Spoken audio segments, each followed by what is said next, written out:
Gravação iniciada, presidente. Ok, Fabimar, obrigado. Bem, colegas, após o nosso intervalo acabou sendo um pouquinho maior do que esperado.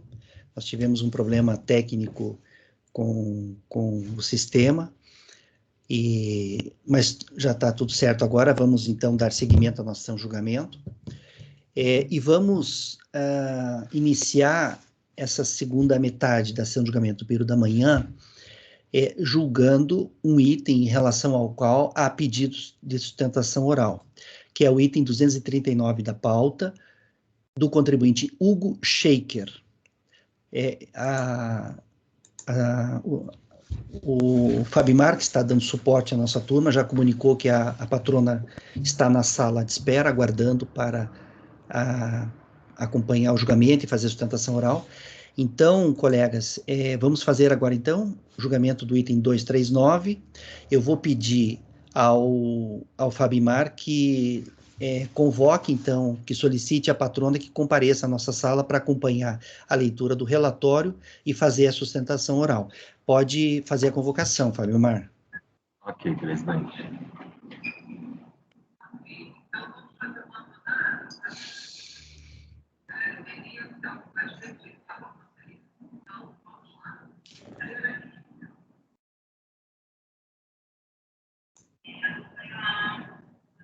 Item 239 da pauta, doutora Juliana, seu processo julgado agora. Por favor, clicar na mensagem enviada no chat.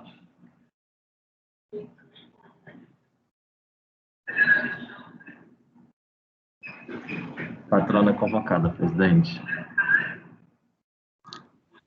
Ok, obrigado, Fabimar.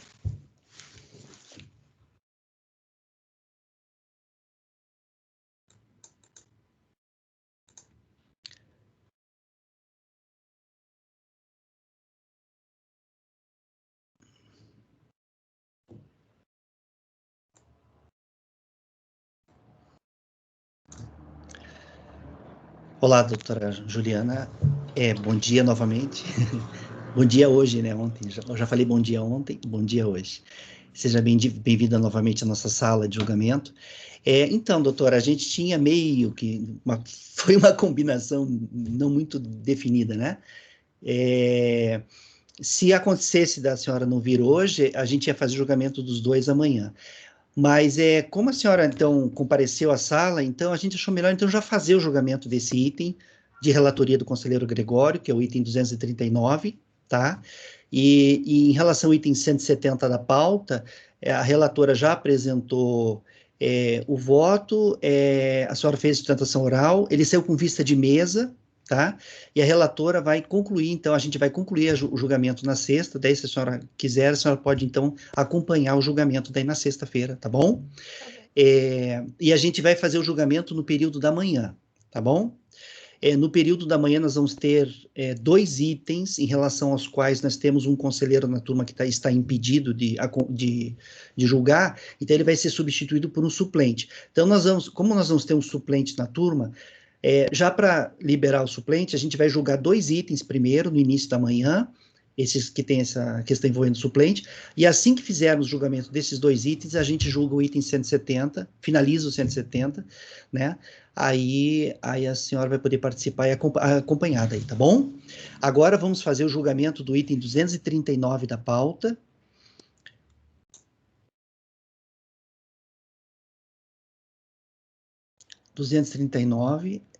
Do contribuinte Hugo Shaker.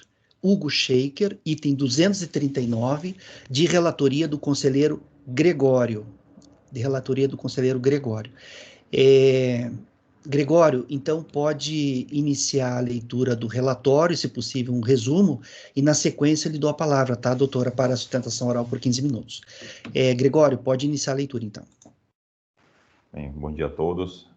Esse é um caso bastante similar, para não dizer idêntico ao item 170 que a gente começou a análise no dia de ontem. Trata-se de recurso voluntário interposto em face da decisão da 4ª turma da DRJ de Porto Alegre, consubstanciado no acórdão 1030-402, que julgou improcedente a impugnação apresentada pelo sujeito passivo. Trata-se do presente caso de auto de infração em decorrência de rendimentos classificados indevidamente na declaração de ajuste anual, bem como da opção de rendimentos de trabalho sem vínculo empregatício recebidos de pessoa jurídica, na forma dos dispositivos legais sumariados na peça fiscal e descritos no relatório da ação fiscal.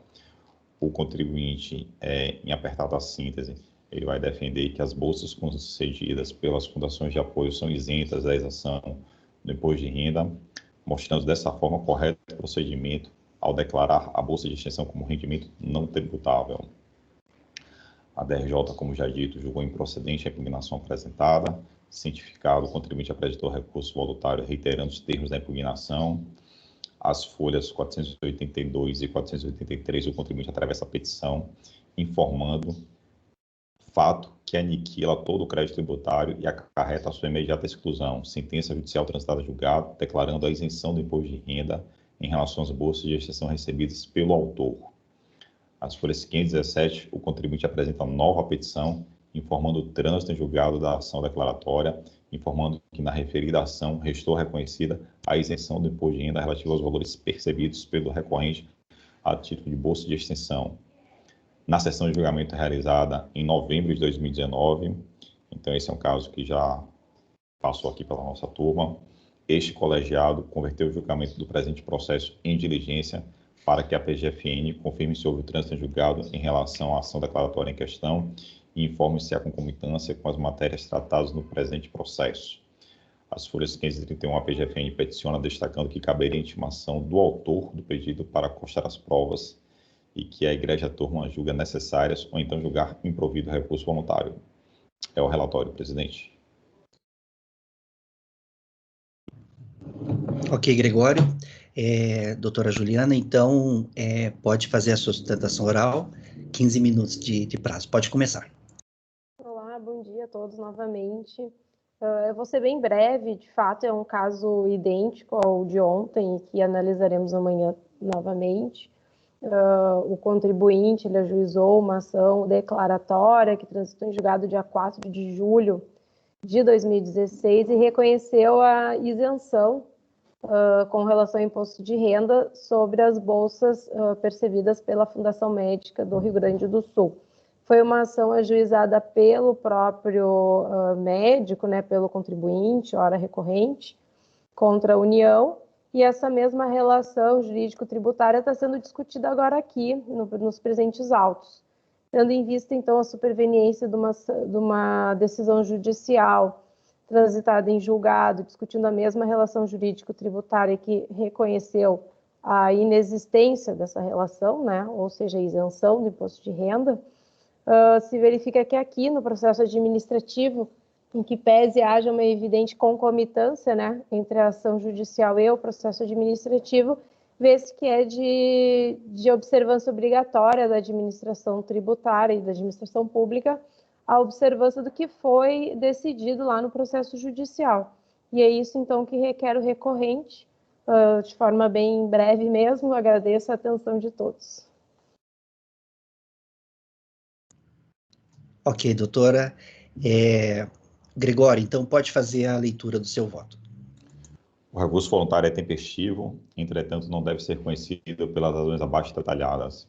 Conforme se infere do relatório, supra e destacado pelo próprio contribuinte em sua peça recursal, cinge-se a controvérsia na interpretação da norma para definir se existe ou não relação jurídica que obrigue o recorrente ao pagamento do imposto de renda calculado sobre o valor recebido de fundação de apoio definido pela fonte pagadora como bolsa de extensão pesquisa.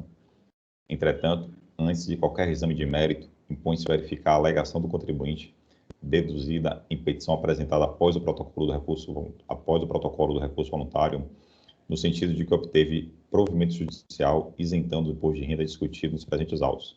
De fato, conforme exposto no relatório supra, o contribuinte vem aos autos informar e requerer que é a transcrição dessa petição que ele apresentou após o protocolo do recurso voluntário. No entanto, vem o requerente informar fato que aniquila todo o crédito tributário e acarreta a sua imediata exclusão. A sentença judicial transitada em julgado, declarando a isenção do imposto de renda pessoa física em relação às bolsas de extensão recebidas pelo autor.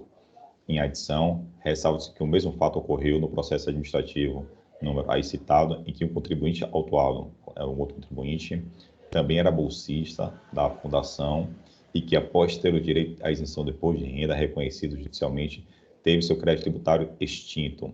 Pela pertinência, destaque-se, dentre os documentos, a manifestação do SECAT no referido caso, após a qual o crédito tributário foi extinto.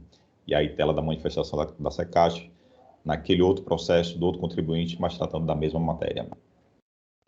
Anexa ao contribuinte, ao susdito petitório, o acórdão proferido nos autos do recurso cível, cujo voto possui a seguinte conclusão. Assim, considerando a decisão retro da TRU no sentido de que deve ser aplicada a isenção do imposto de renda previsto no artigo 26 da Lei 9.250 de 96, às verbas percebidas de bolsa de extensão pagas pela Fundação Médica do Rio Grande do Sul, a professor preceptor vinculado ao programa de docência em residência médica e assistência à saúde, junto ao Hospital de Clínicas de Porto Alegre, uma vez que a atividade desenvolvida é de estudo e pesquisa mista e adequação do julgado. Dessa forma, o recurso nominado interposto pela parte autora deve ser provido para que a sentença de improcedência seja reformada em ordem a declarar a incidência da isenção prevista no artigo 26 da Lei 9.250 sobre os valores recebidos pela autora a título de bolsa de extensão pagos pela Fundação Médica do Rio Grande do Sul, vinculada ao programa de residência médica.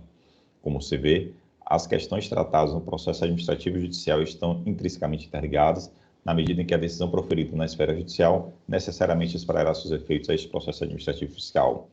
Não pode a administração tributária, por seu contencioso administrativo, imiscuir-se em matéria decidida ou a ser decidida pelo Poder Judiciário, pois cabe a este tutelar a administração e não o inverso. É essa, pois, a inteligência do enunciado de súmula CARF número 1, nos seguintes termos.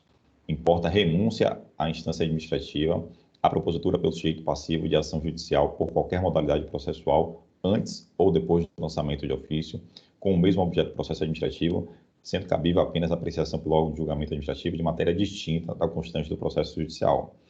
Nesse sentido, inclusive, foi o julgamento do processo, aquele que a contribuinte citou, como precedente que tem o despacho da SACAT. Então, naquele processo, também não foi conhecido do recurso voluntário pelas mesmas razões que eu estou trazendo aqui agora. Então, ante exposto, voto por não conhecer do recurso voluntário em razão de concomitância da matéria com a ação judicial. É como eu voto. Naturalmente, quando o processo voltar para a origem, caberá a aplicação do que foi decidido na esfera judicial. Certamente, Gregório.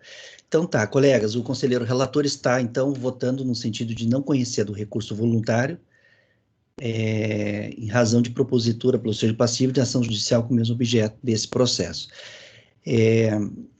Vamos à votação. Márcio, como você vota? Relator. Luiz? Relator, presidente. Renata? Acompanho. Rafael?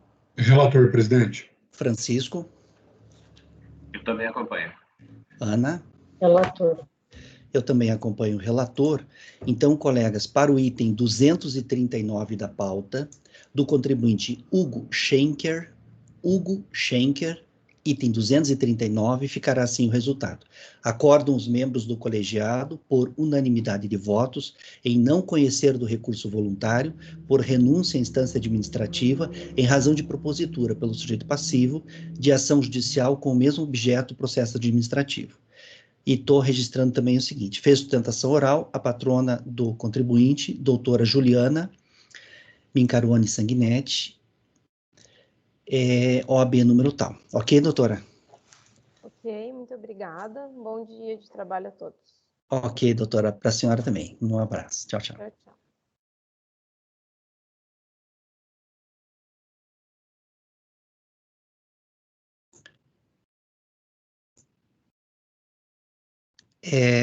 Bem, colegas,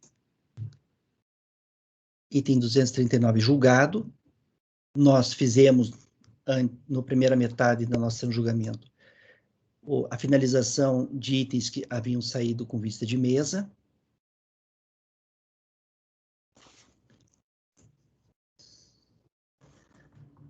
Agora vamos, então, fazer o julgamento dos itens da pauta, tá? Vamos tentar dar uma agilizada aqui, vamos tentar, colegas, ser bem objetivos para ver se a gente produz um bom tanto agora nesses processos da sequência. Então, colegas, seguindo agora na pauta da manhã, nós vamos fazer julgamento dos itens 216 e 217, ambos do contribuinte Sérgio Eduardo Galucci, Sérgio Eduardo Galucci, ou Galucci, itens 216 e 217 de relatoria do Gregório. Gregório, você vai seguir na ordem da pauta? Vai, né? Então, colegas, item 216, pode iniciar a leitura, Gregório. Eu vou direto ao voto, presidente. Se for necessário, podemos retornar ao relatório. O recurso formulário é tempestivo e atende os demais requisitos de admissibilidade, deve, portanto, ser conhecido. Conforme exposto no relatório supra, trata-se do presente caso de lançamento fiscal, por meio do qual a fiscalização por omissão de rendimentos caracterizada por depósitos bancários de origem não comprovada. O contribuinte esgrime suas razões de defesa nos seguintes pontos em síntese. Ele vai alegar decadência referente aos meses de janeiro a maio de 2006. Você já vê que a contagem dele é mensal. A nulidade do lançamento por falta de comprovação da intimação dos cotitulares das contas conjuntas para prestar esclarecimentos e improcedência do lançamento com base em depósitos bancários.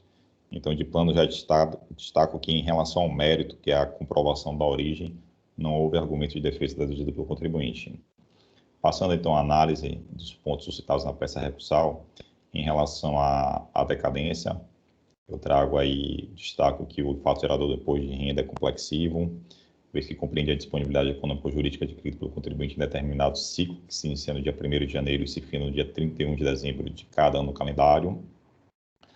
Ou seja, embora apurado mensalmente, está sujeito ao ajuste anual, quando é possível definir a base de cálculo e aplicar a tabela progressiva, aperfeiçoando-se no dia 31 de dezembro do ano calendário. Essa inteligência, inclusive, denunciada no súmula CARF número 38. Então, sendo esse o marco do fato gerador, trazendo aqui as disposições dos artigos 150, parágrafo 4º e 173.1 do CTN, para, ao final, concluir que, no caso em análise, seja pela contagem prevista no artigo 150, seja pela prevista no artigo 173, ambos do CTN, não há que se falar em perda do direito de ofício constituir o crédito tributário no caso concreto. Resta, portanto, não configurada a perda do direito de ofício constituir o crédito tributário. Da nulidade do lançamento, o recorrente aduz que a autoridade fiscalizadora menciona em seu TVF que intimou os contribuintes que mantinham conta conjunta com o recorrente. Tal assertiva, no entanto, não condiz com a realidade fática, pois não existe nos autos qualquer prova nesse sentido. Ao contrário, verifica-se que a infração foi isoladamente imputada ao contribuinte. Conclui que, para as contas bancárias com cotitulares, a presunção legal somente se aperfeiçoa com a intimação de todos os contribuintes, objetivando identificar o percentual da responsabilidade da omissão em face de cada um. Nesse ponto, mais uma vez, sem razão recorrente. De fato, tal como destacado pelo órgão julgador de primeira instância, tem-se que, aí aqui o órgão julgador de primeira instância da RJ destaca que a contribuinte Carla Amaral Galucci e o senhor José Roberto Galucci são os outros cotitulares, né, intimados a comprovarem com documentação abidona a origem dos valores depositados nas contas que mantinham em cotitularidade com o oro atuado, como demonstram os termos de estimação, as folhas 239 e 247. Quanto ao senhor José Galucci, este também foi intimado a comprovar a origem dos valores depositados na conta mantida no Banco Itaú, não tendo havido manifestação de sua parte, o que resultou no auto de infração formalizado no processo aí indicado. Assim, a alegação do impugnante sobre a falta de intimação não se confirma e nem se verifica a alegação de que o valor total dos depósitos sem comprovação de origem foram lançados para o impugnante, porque, como demonstra a planilha juntada ao TVF, o valor depositado mantido no Banco Itaú foi lançado na proporção de 1/3, né? Então, foi proporcionalmente a todos os cotitulares. Em relação ao sigilo bancário, ele vai se manifestar contra a requisição de movimentação financeira. Esse é um assunto já superado pelo próprio CARF, estou negando provimento. E também em relação à presunção dos depósitos bancários, ele vai se insurgir contra essa presunção estabelecida no artigo 42 da Lei 9.430, matéria também já superada.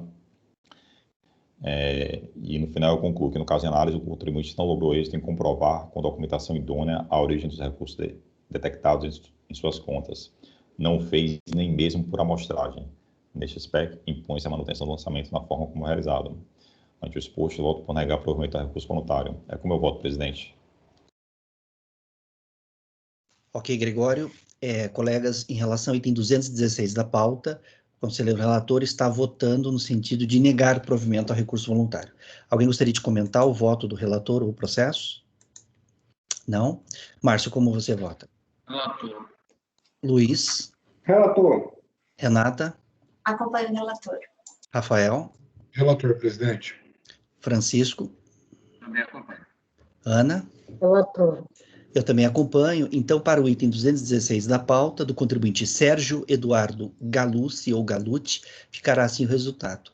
Acordam os membros do colegiado por unanimidade de votos em negar provimento ao recurso voluntário. Vamos agora ao item 217, que é do mesmo contribuinte, Sérgio Eduardo Galucci, ou Galucci. Gregório, pode iniciar a leitura.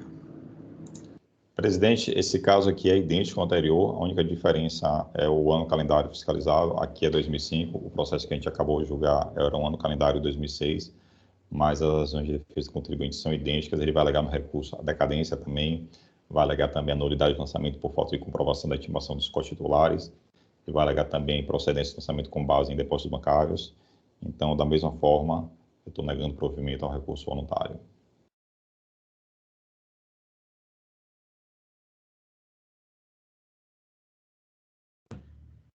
Ok, Gregório. Colegas, para o item 217, o conselheiro relator está aplicando a mesma decisão que ele tomou no item 216. São as mesmas razões recursais, né, Gregório? As mesmas razões recursais, as mesmas razões que você está adotando de decidir no seu voto. Colegas, eu vou aplicar, então, no item 217, a mesma decisão do item 216. No 216, a turma, então, por unanimidade, negou provimento ao recurso voluntário. A situação é a mesma para o item 217, só muda o ano calendário, né, Gregório? Só isso que muda. Alguém diverge? Eu aplicar? Não, todo mundo mantém o voto, né? Mantém o voto. Então, para o item... Às vezes é mais rápido eu pedir o voto de vocês do que ficar fazendo a justificativa, né? Eu já pensei nisso. Mas eu vou aplicar, então, no item 217, a mesma decisão do item 216. E para o item 217, ficará assim o resultado. Item 217, do contribuinte Sérgio Eduardo Galucci, ou Galucci. Acordam os membros do colegiado por unanimidade de votos em negar provimento ao recurso voluntário. Repetindo, item 217, Sérgio Eduardo Galucci, ou Galucci, acordam os membros do colegiado por unanimidade de votos em negar provimento ao recurso voluntário. Agora vamos passar para o item 218. São, na verdade, dois itens do mesmo contribuinte, os itens 218 e 219, do contribuinte João Cosme de Melo. Itens 218 e 219, João Cosme de Melo. Você vai fazer a leitura dos votos na ordem da pauta, Rafael? Isso? Eu vou fazer a do 218, porque o 219 é igual, só muda o ano calendário, até a fundamentação é a mesma. Até vou direto para o voto, uma questão que é simples aqui, dá para... Despesa médica, né? É. Tá certo, então. Colegas, item 218 da pauta. Pode iniciar a leitura, Rafael. 218. Na verdade, não é despesa médica, não. É omissão de rendimento de trabalho com vínculo ou sem vínculo empregatício. 218. É que na pauta... Saiu despesa médica, né? Despesa médica. É o código. É algum problema no código ali, então, que puxou a despesa médica, então. Então tá, mas pode então. A DRJ de Recife julgou improcedente a impugnação, conforme o acordo de folha 52 a 61, foi interposto o recurso voluntário tempestivamente. Todavia, deixe de conhecer o recurso, visto que após a interposição do recurso voluntário, foi apresentado o extrato processual de demanda judicial interposta, folha 123 a 134, inclusive com o acórdão 135 a 150. E, por último, o extrato recursal junto ao Superior Tribunal de Justiça, no qual o feito transitou em julgado em 4 de agosto de 2017, folha 151 a 157. Aí é que eu trago a decisão. Assim, as questões tratadas nos processos administrativo e judicial estão intrinsecamente interligadas, na medida em que a decisão que vier transitar em julgado na esfera judicial necessariamente terá reflexo nos seus efeitos para este processo administrativo. Que é o teor da súmula CARF número 1.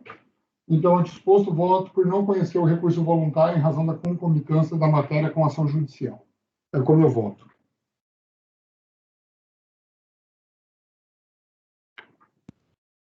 Ok, Rafael.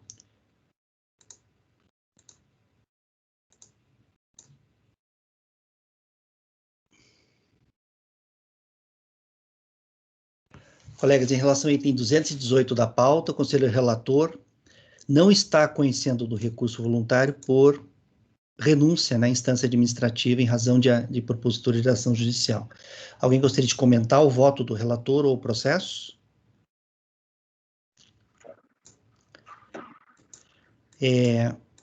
Márcio, como você vota? Acompanho o relator. Gregório? Acompanho. Luiz? Relator. Renata? Acompanho. Rafael? Aliás, Rafael não. Francisco? Eu também acompanho. Ana? Acompanho. Eu também acompanho. Então,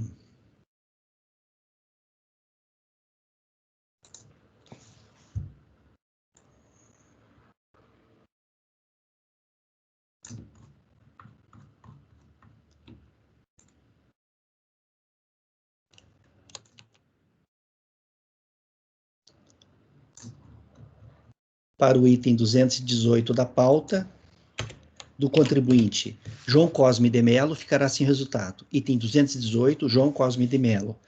Acordam os membros do colegiado, por unanimidade de votos, em não conhecer do recurso voluntário, por renúncia à instância administrativa, em razão de propositura pelo sujeito passivo de ação judicial com o mesmo objeto, processo administrativo. A mesma situação se repete no 219? Só muda ano calendário? Só muda o ano calendário. Né? E também, em relação ao ano calendário, a ação judicial... Sim, tratou. Deixa eu dar uma olhadinha aqui no seu voto, rapidamente, deixa eu abrir ele aqui.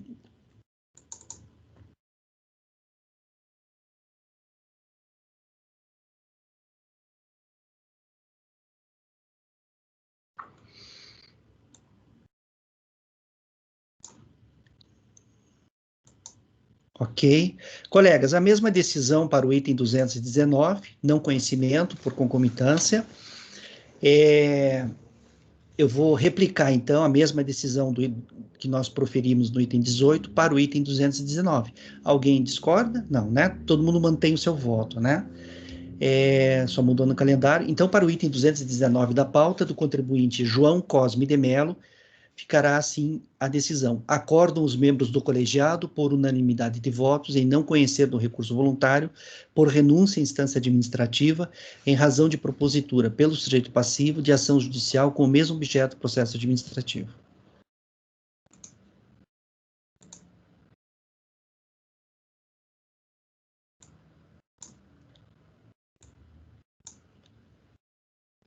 Só um instantinho.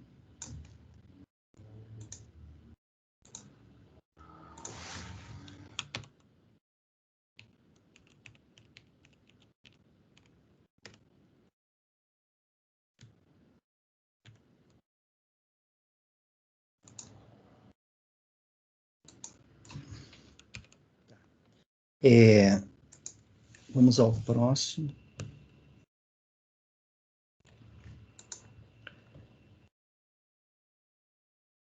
Tá. Os próximos dois itens também são de relatoria do conselheiro Márcio, também são do mesmo contribuinte, os itens 220 e 221. Ambos do contribuinte Moacir da Cunha Penteado. Moacir da Cunha Penteado, itens 220 e 221. Você vai fazer na ordem da pauta? Então, colegas, item 220 da pauta. Pode iniciar a leitura, Rafael. E transcrever a situação fática discutida nos autos, adota o relatório do Acórdão 0388-850 da terceira turma da RJ de Brasília, folhas 380 a 385.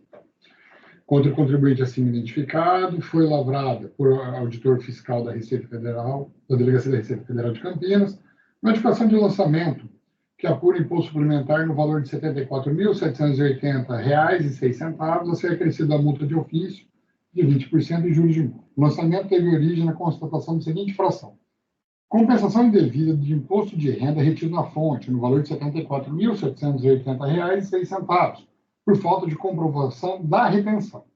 Enquadramento legal.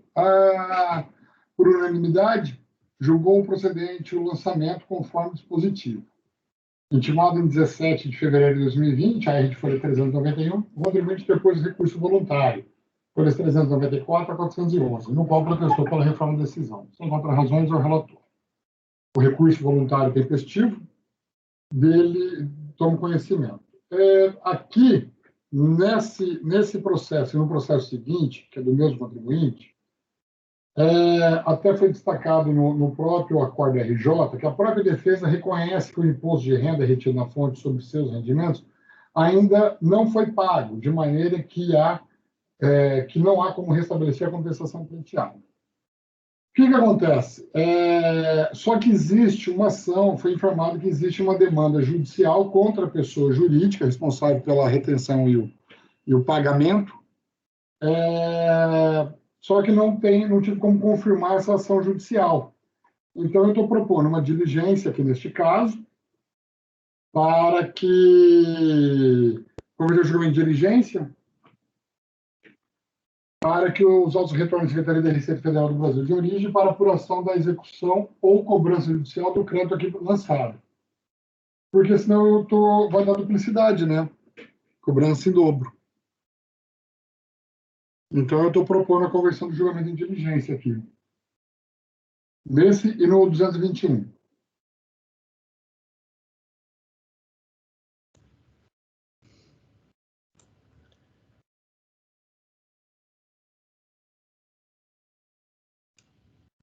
No presente, deixa eu pegar o 220 aqui, eu estava no 221 só para corrigir uma rede de português. No presente caso, o contribuinte apresentou as dívidas da pessoa jurídica, as quais foram devidamente protocolizadas junto à Receita Federal, folhas 27 a 99. E, especialmente, em nome do mesmo, houve a declaração da retenção do imposto de renda. Todavia, acreditava que a mesma não teria repassado aos cofres públicos, razão da existência da demanda judicial executiva contra a pessoa jurídica, documentos folhas 315 a 350. Aí eu destaco o enunciado assumo. E sobre a existência da demanda judicial contra a pessoa jurídica, a DRJ não apreciou a matéria, como destaco. Aqui trago o relatório, o voto. Neste caso, o voto decidiu de converter o julgamento em diligência para que retorne os autos da Secretaria da Receita Federal de origem para apuração da execução ou cobrança judicial do crédito lançado, após apresentar relatório conclusivo. Em seguida, intimar o contribuinte para exercer contraditório caso queira.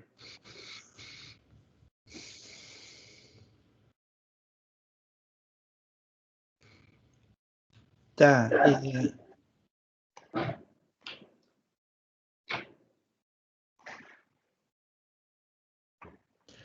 Tá.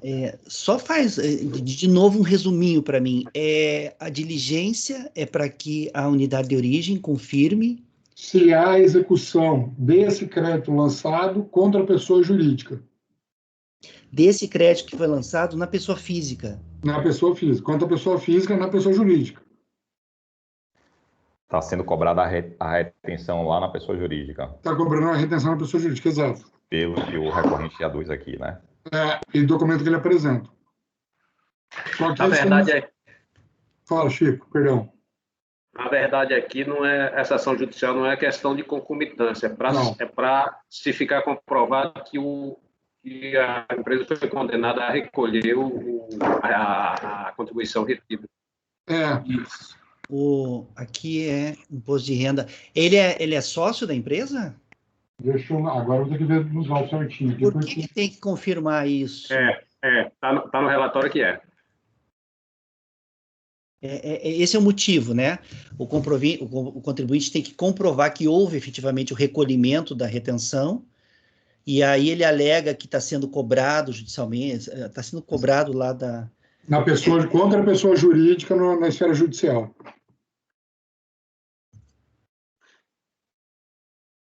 Tá. Então, tá. E aí, deixa eu ver a conclusão da sua resolução, porque tem que ficar bem claro. Não, tá certo. Nesse Viu, caso. Rafael? Oi.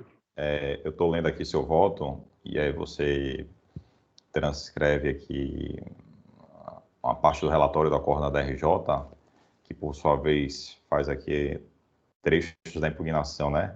O contribuinte sustenta que a cobrança do imposto retido diretamente do impugnante seria indevida, pois referidos impostos retidos já estariam sendo executados por meio das execuções, e aí ele cita aqui 1, 2, 3 execuções. Isso. Na sua conversão em diligência, eu acho que eu seria bem objetivo assim, para informar qual é o objeto dessas execuções, o que é que está sendo cobrado, qual é a natureza do tributo, trazer cópia e informar o estado desses processos. E até poderia pedir já para a fiscalização, a Receita Federal, informar se o débito discutido é o mesmo, né, Gregório? Isso, Para ela bater o martelo, assim, né? Você, inclusive, depois, Rafael, você pode até assistir a gravação desse vídeo para pegar essas informações, né?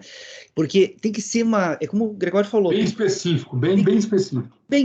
Aí vem o que você quer. Se ficar meio aberto, assim, pode não vir exatamente a resposta que você gostaria. Então, tá. Colegas, então... E aí, nesse caso, é importante intimar o contribuinte, né? Para ele tomar conhecimento do resultado da diligência.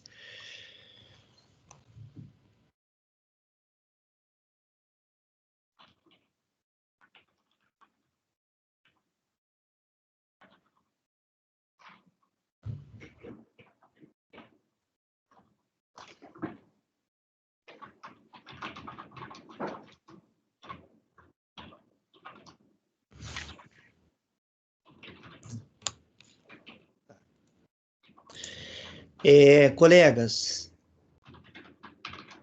e me diz uma coisa, é a mesma situação para os dois? Só muda o ano calendário. Glosa de compensação de imposto retido na fonte, o contribuinte não comprovou, e a alegação dele é a mesma, que tem essa questão judicial. Só vou conferir, eu acredito até o número das ações, eu só vou conferir isso depois. Eu estou fazendo as anotações aqui, mas é para conferir isso daqui exatamente depois. Perfeito. Colegas, para os itens 220 e 221, o Conselho Relator, então, está propondo, como vocês viram, a conversão do julgamento de diligência para que a Receita Federal preste essas informações quanto à retenção quanto ao recolhimento do imposto retido pela fonte pagadora, né? Eu vou perguntar em relação ao item 20, vou colher os votos em relação ao item 20, e a mesma decisão vai ser aplicada no item 221. Márcio, como que você vota em relação à resolução? Gregório? Acompanho. Luiz? Eu vou fugir, porque eu entendo que esse recolhimento, que essa alusão aí que está sendo cobrado da pessoa jurídica em execução social, ele sócio tem que ter a obrigação de saber como está a situação, porque ele é sócio da empresa, ele tem interesse direto na PJ e com certeza deve estar acompanhando o trâmite. Então, simplesmente dizer, não, porque está sendo cobrado, isso aí não é argumento para afastar a tributação. O que teria que ter feito era simplesmente ter trazido, olha, já foi cobrado, já foi executado, já paguei, aliás, a PJ já pagou, está aqui o comprovante. Não é a gente que vai saber que a execução judicial ela tem vários desdobramentos, pode apresentar embalos, pode ter vários tipos de situações que vai prolongando no tempo. Ele é que tem a obrigação de colacionar já agora o desfecho do processo, porque o interesse é dele, entendeu? O interesse é dele. Então, no recurso voluntário, ele tem que dizer, olha, inclusive, a PJ já quitou o débito, né, estava em execução, escrito na dívida ativa, nada disso ele fez. Então, na verdade, não existe um recolhimento, que é a situação adequada. Então, eu entendo que eu vou votar pela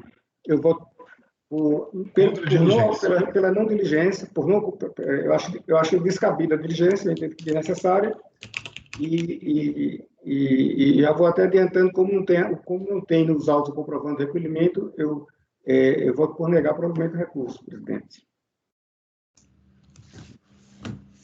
Ok, Luiz.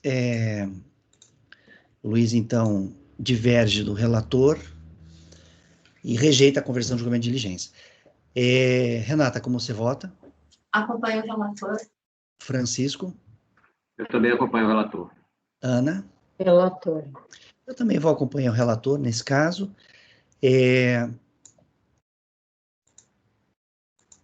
Então, para o item 220 da pauta, ficará assim.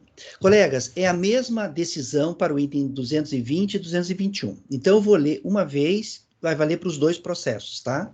Item 220 e 221, ambos do mesmo contribuinte, Moacir da Cunha Penteado.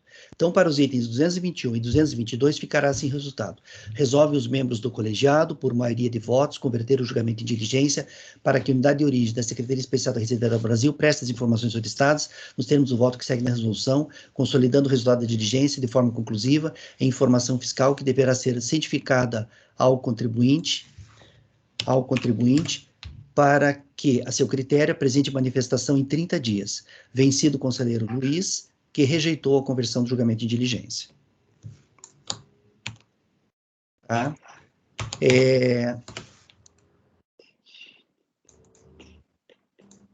Essa decisão é a mesma para o item 221. Então, para o 221 e 220, resolução para conversão do julgamento de diligência para que a Receita Federal preste as informações solicitadas.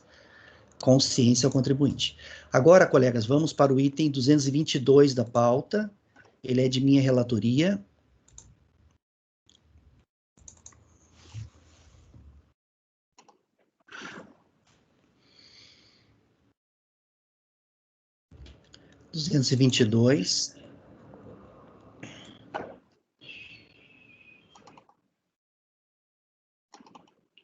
Tá.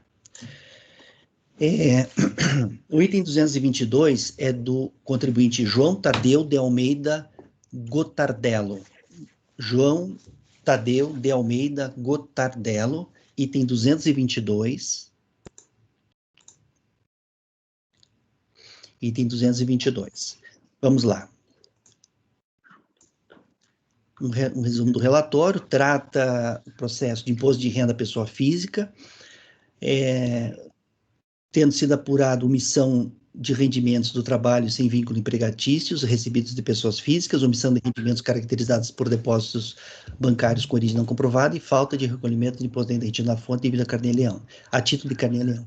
Cientificado do lançamento, o contribuinte apresentou a impugnação foi julgada pela DRJ no Rio de Janeiro, que concluiu pela sua improcedência.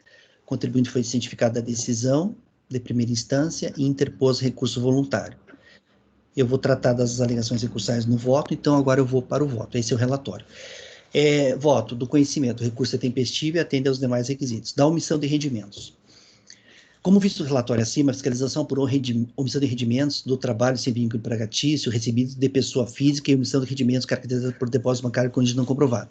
Quanto à omissão de rendimentos do trabalho sem vínculo empregatício recebidos de pessoa física, após examinar o termo contratual de prestação de serviços técnicos e construção de folhas tais, apresentado pela senhora Ana Carolina Pauleto, e os comprovantes de depósito e transferência bancária de folhas tais, a fiscalização constatou que o recorrente recebeu da senhora Ana, em 2006, a quantia de R$124 mil e uns quebrados, referente à prestação de serviços de empreitada em construção civil, tendo sido tal quantia recebida ao longo do ano da seguinte forma. Eu trago a tabelinha ali, mês a mês, a partir de fevereiro, os valores recebidos.